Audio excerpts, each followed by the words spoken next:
Hello, my name is Sean. I live in a high-rise studio apartment in Philadelphia.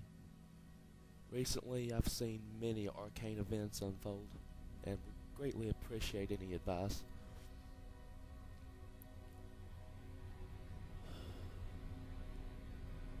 Let me start at the beginning. Just a few days ago, after arriving home from my part-time job, I also go to Drexel University part-time. I decided to take a short nap on my couch. Around an hour later, I was abruptly woken when I heard the sound of a disc being read near my television. I then rubbed my eyes and noticed that the Wii had been turned on. I didn't think much of it. Unusual things often occurred in my apartment. Doors would open and close, lights would flicker on and off, etc. Curious, I turned on the television and was delighted to see the Super Smash Bros. Brawl logo flash on the screen. Months had passed since I had last played that game, and I was eager to reclaim my self-proclaimed title as the Brawl Master. I quickly set up a match between myself, ROB, and a level 9 computer player with a random character at a random stage. After the load screen vanished, Flat Zone 2, the stage representing an arcade Game & Watch console, was revealed along with my enemy, Lucas from Mother 3. Before I delivered my first attack, however, I noticed that the name over the character did not say CPU as it usually does. Instead was the name Jack H. That's odd, I thought, while I was pondering how the name got there. Lucas jumped to the edge of the skyscraper that was near the corner of the stage. Suddenly, all in-game music stopped. I reached for the remote, wondering if I accidentally muted the game. While I tried in vain to make the music return, streaks of static rippled throughout the screen. "What's wrong with this stupid thing?" I shouted. Then, a second later, I saw Lucas fall from the ledge of the skyscraper. But just before his body hit the ground, the entire screen was inundated with static, accompanied by a loud screeching sound. I hastily fumbled for the remote and shut off the television. Sighing in relief, I headed towards the kitchen. I was dying for something to drink. I made it only halfway to my destination before I was paralyzed by the baleful sight. On the counter lay a dusty Game & Watch. I slowly crept forward to find the note attached. It read, "You should play this game. It's really, really fun." At the bottom of the note was a sloppy signature, Jack H. Confused and panicked, I darted out of my apartment and stood with my back against the door. I took several deep breaths to regain my composure. Somehow, I convinced myself to go back inside. It was getting late after all. I swiftly opened my door and saw another note on the floor. Trembling, I picked it up and read it aloud. "Come play with me. Jump down.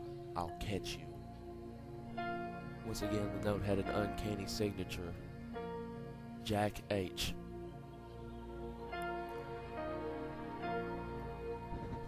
The lights abruptly shut off, and the door leading to the balcony slammed open. A powerful gust of wind pushed me forward. "What do you want from me?" I demanded.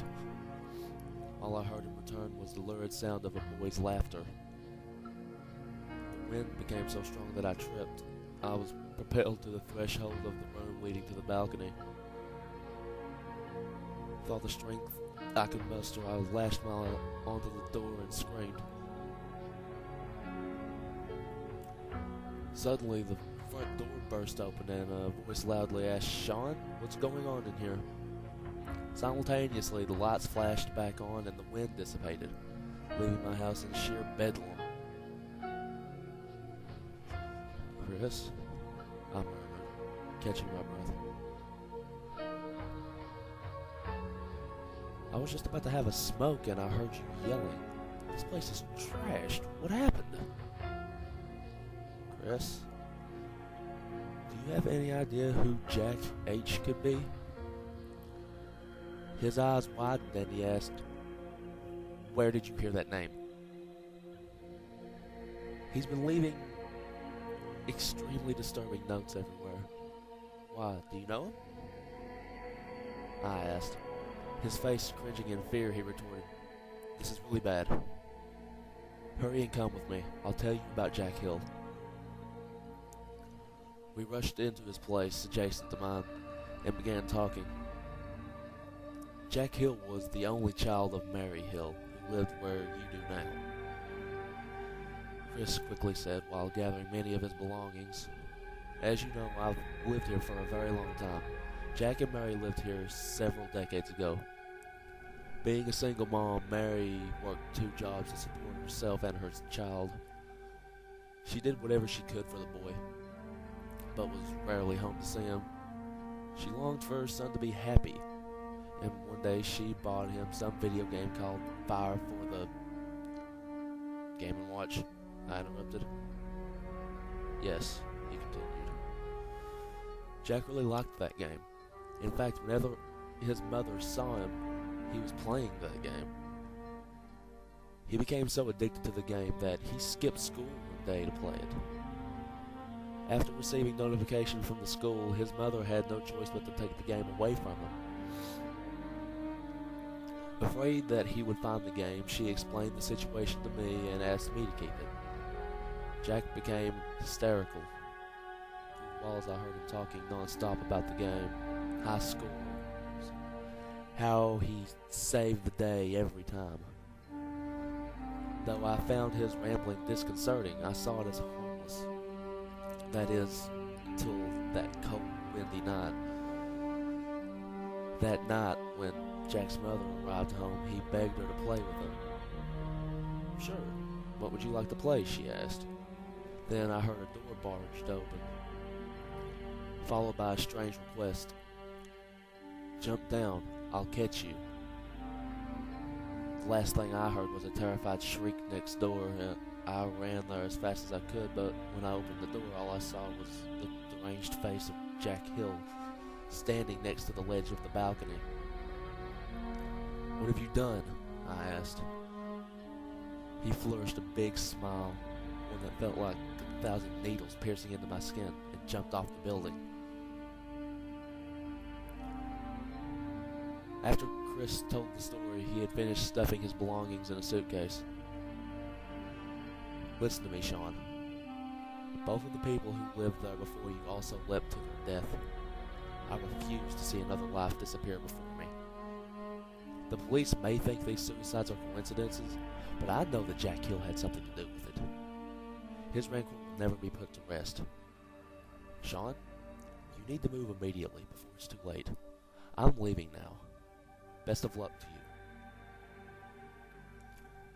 "You're leaving already?" I asked, watching him press the button to summon the elevator. He gave me a nervous smile, waved farewell, and descended to the first floor. As quickly as possible, I ran into my room, grabbed my wallet, and left that wretched apartment. 2 days after these events, I am now typing this in a hotel a few blocks away. My student loans can't pay for my stay here much longer, and I certainly can't afford to break my lease. I'm terrified to return to my apartment, but I can't think of anything else I can do. Please, if someone here can think of something I can do, let me know as soon as you can. I'm running out of time.